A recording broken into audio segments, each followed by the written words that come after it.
సామాన్లు మిక్కి రోళ్లు గొడ్రాలు సాధన సూరులు పగటి బాగోతులు దక్కలి తొలుసూరు కొమ్ము మందెచ్చులు కాటి పాపలు కాటి పడగ పాండవులు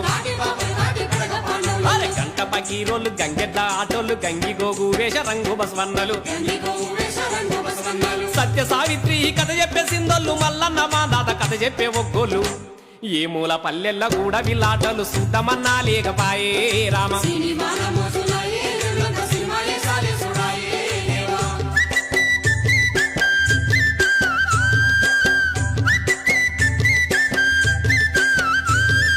పెసరు నువ్వులు ఉలువ అలిసంత పజ్జొన్న వేరు శనగ బుడ్డ శనగ మక్క జొన్న కంది మిరప పసుపు అనుము ఇందాల్ కూరలు సోమలు వాటంగ వరి పంట ఎండాకాలంలోన పెంట దోలుకొని మందులేని పంట దండిగా వండించి అయ్యో సిరులు వంగిన